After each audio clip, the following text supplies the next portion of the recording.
Alrighty, so we are reading Monster High Diaries, Cleo Nile, and the Creeperific Mummy Makeover. And we're actually on part 3, so I'm gonna start reading. Chapter 3. Hello, a soft metallic voice echoed through the halls of the Nile Palace. From her bedroom, Cleo could hear the gentle click-clack of footsteps in the front entry. She glanced at the time. Her mom wasn't due for another 2 more hours, but it seemed that maybe she was early. Denials generally prefer to be fashionably late, but Cleo was relieved her mother hadn't kept them waiting for an hour. They've had already been waiting decades, too long to see her. Cleo glanced in the mirror. She ran from her bedroom to greet her. What would her mother see when they finally came face to face again? After all these years, what kinds of things would she ask her about? And what would she be proud of Cleo had become? Would Cleo be fantastic enough for her glamorous mother? Dismissing her concerns, Cleo hustled through the palace to say hello. She raced through the upper levels, down the front stairs, and came to a stop at the front door. Mother, she called out. Cleo, darling, said the disheveling look woman stand beside Ramson Nile. The woman was wearing a pair of too short jeans and faded t-shirt with a loose button up shirt over the top, and her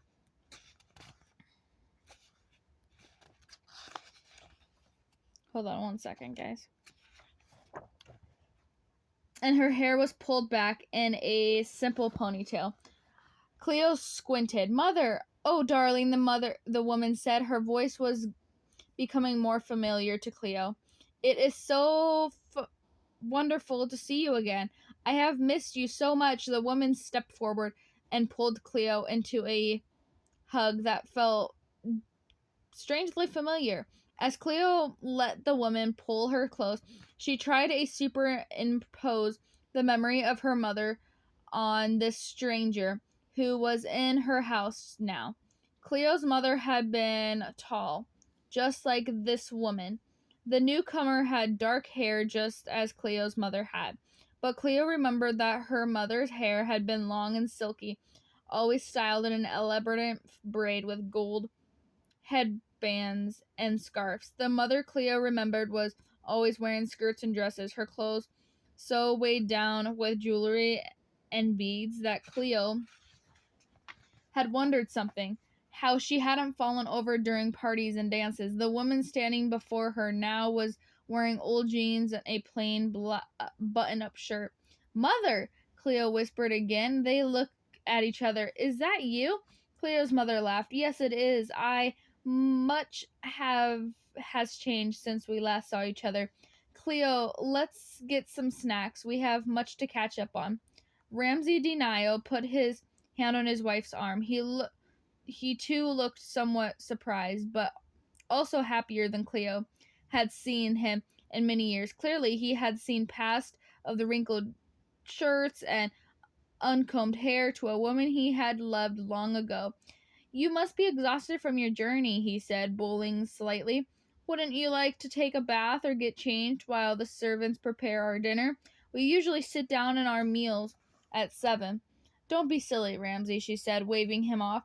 I'll just grab a snack from the kitchen. I don't want to waste another minute before we get to chat about everything that's happened over the years. She laughed, a low metallic sound that brought Cleo back hundreds of years ago.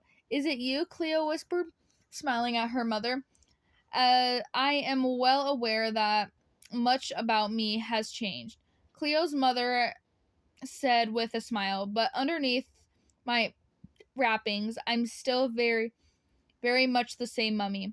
Now, where is your sister? Let's find her, then we can get ourselves a snack and catch up on everything.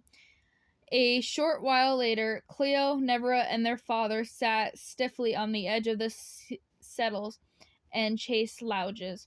In the formal living room where their mom kicked her feet up and relaxed back into one of the chairs that were much more about fashion than function. She had prepared a snack of crackers, cheese, and grapes, laying everything out on a beautiful tray while the servants watched anxiously from one side of the kitchen. "Madam," one of the servants had said nervously as Cleo's mother made her way around the enormous chef's kitchen. "Please let us prepare something special for you. You should not be in here. This is your job." "Nonsense," Cleo's mother said, waving him off. "Nothing special is necessary. I'm only digging up a snack, and I can certainly cut up my own cheese." Never and Cleo had exchanged bewildered looks while they watched their mother get everything ready. Neither of the girls had ever cut a piece of cheese in their lives. They wouldn't even know where to find the cheese cutter. Their mother, on the other hand, seemed perfectly comfortable trimsing around the kitchen, pulling open drawers and cabinets to find things. She acted as if she had been in there a million times. She seemed to have a knack for finding just what she was looking for. Cleo watched her as her mother composed a delicious looking snack without so much as one question to where to find something or whom to call to come wash the grapes. Now her mother was sitting in one of the chairs in the living room. It was a chair Cleo was pretty certain no one had ever sat in before. With her feet up and her arms slugged casual over the arm of the chair, dead yet Denial actually looked comfortable. No one ever looked comfortable in the Denial's formal living room. Their decorator had designed it to look good, not feel good. Do you know Cleo's mother looked around the room as she munched on her cracker tops with cheese. Cheese and crackers was a regular common snack, but still Cleo felt her stomach rumbling as she watched her mother eat it. Dedyet pointed to a very ancient looking vase, etched the marks of the bull, encrusted with jewels. "That's some of the relic of this room are one of kind." "Of course," Ramsay Denial sputtered. As any antiques expert, a very rich man, Cleo's father prided himself on one of a kind rustics and treasures. "We should never showcase anything but the finest in our palace, my dear. Surely you remember the history behind some of these pieces? They have been in our family destiny for centuries." "We should consider loaning some of our most unique pieces to the museum," she said, gazing a small figurine propped up on the bookcase. "It would be such a nice way to share our sacredage with other monsters." Ramsay Denial's eyes widened. Before he could protest, Cleo spoke up. One of her favorite things about Monster High was that she got to meet all kinds of monsters and learn about so many different scaritches. If they loaned some of their family relics to the museum, it would be a wonderful way to share the most beautiful parts of the Egyptian scarittage, which even more monsters in the Boo world. "I love that idea, Mother." Cleo's mother smiled at her. "Cleo, darling, tell me about school. You must have many ghoul friends. Are there any monsters who had caught your eye?" Cleo blushed. She wasn't ready to tell her mom about Deuce just yet. Cleo's father had never approved of her boyfriend since his background was so different from the Denial's. Ramsay Denial refused to give up hope that Cleo would someday marry into the family that just as important as theirs. She couldn't seem to make him understand that for her. It wasn't about class or upbringing, but about the monster lurking underneath that. "First, we want to hear about you," Mother Cleo said. "Please tell us more about what happened when we were separated in Egypt. It must be such an exciting story. Don't leave out details." Her mother sighed and stretched out like a phoenix. "There is so much to tell you. I don't even know where to begin." "Might as well start from the beginning," said Nebera. "We have plenty of time." "Well," Cleo's mother began, "while I was hiding out after the escape of our palace, I grew very bored and lonely. I was left alone for many weeks while the danger passed. The only thing I had to fill my days were the walls and the walls of the books. So I spent my days reading and learning more about ancient Egypt. During this time, I discovered inside myself a buried love of the archaeology." She paused and popped another grape into her mouth. Reclining, Cleo leaned forward to took a cracker from the piece of cheese off the tray. She lifted it onto her mouth and took a timp's bite. crumbles fell in her lap, and Cleo quickly brushed them onto the floor. She ignored the horrified look on Nevera's shot her. Cleo's mother went on. Her eyes became more alive the more she talked. During that time, I began to wonder what my life might have been like if I had been born into working class rather than into royal privilege. What trade might have gone into? Is it possible I would been one of the treasure hunters, the one of who called archaeologists who believe it is privileged to spend every day digging up treasures and artifacts from the past, never arched an eyebrow. The privilege of digging in the dirt? Would you rather have a privilege of admiring these priceless artifacts from the comfort of your own palace? That is one nice way to enjoy Relatics, the girl's mother said. In fact, it's the only way I knew. And for a long time, while I was hiding away alone, I definitely missed all the comforts of the world I had grown accustomed to. But the longer I was separated from the lush lifestyle I had been living, I discovered I had an urge to learn to contribute to the world. She stopped and laughed. That same warm belly laugh Cleo could remember from years before. Then went on, contribute in a bigger way than just hosting amazing parties. But amazing parties are important, Never argued. Of course, parties are fun and important in their own way, their mother agreed, but there are many other things that are even more important. Learning from history, caring for others, contributing to society. Cleo suddenly thought of glamorous welcome home ball she and her father and sister had been planning for that weekend. Would her mother truly enjoy it? And Cleo couldn't help but wonder, did her mother have anything to wear to the ball? Well, Cleo's mother continued.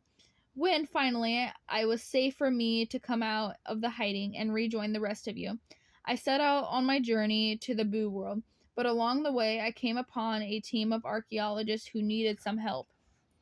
Part of their team hadn't made it to the site, and they offered me a chance to join their crew. I missed all y'all very much, but in life as long as ours, a few weeks seemed such a small sacrifice. If I joined their dig, I would finally have a chance to contribute to the society in a more important way. So, what happened? Cleo asked, totally competitive by her mom's story. Why has it been years rather than weeks since we last saw you? Her mother smiled sadly. Everything was going as expected on the dig. I found many interesting treasures in the tomb we had uncovered. While I was at the dig site, I learned far more in the few weeks than I had in all the books I read. While I was in hiding, I also became very sophisticated and learned that there are far worse things in the world than getting your hands dirty during the day's work. I beg to differ, muttered Nevera, just as we were about to wrap up our project. Dead yet continued, ignoring Nevera's comment. Tragedy struck. The small mouth of the tomb we were inside caved in, and the entire crew, including me, was trapped inside. It wasn't until last week that we were discovered and freed. She smiled as her family. Then she said it was flourishly, and now I am finally home, and the next era of our lives can begin. Written records of Cleo de Nile. Oh my Ray, Mother's arrival was quite a shock. Father Nevera and I had been expecting the mother we remembered from so many years ago, and that certainly isn't what we got. I am so confused. My mom seems very happy, but she's so different. I can't help but wonder, is there anything we have in common anymore? She and I have been living total different lives all these decades. She talks about things like reading and studying, and while I do those things too, a ghoul has to keep up her grades. I also love to shop and go to the parties and hang out with my friends. I don't think my mom enjoys those types of things anymore. What will she think of me when she realizes I am so different from her? Not only does she act different, Mom also totally looks different. She no longer seems to care about fashion. She has wearing jeans and plain shirt. I had been so excited to show her my closet. It's filled with the latest pieces of Boo York anyways, but I think maybe she doesn't care about the clothes anymore. How did this happen, and why did this happen? Mother donated all her jewels to the museum to say thank you after she and the other archaeologists were freed from the tomb. That was nice of her to do. But what jewels will she wear now? I can't imagine what my ghouls friends are going to say when they meet my mother. I've been promising them royalty and glamorous and elegance. The mummy who surfaced is anything but. Oh my Ray, what am I going to do? And that is the end of part 3.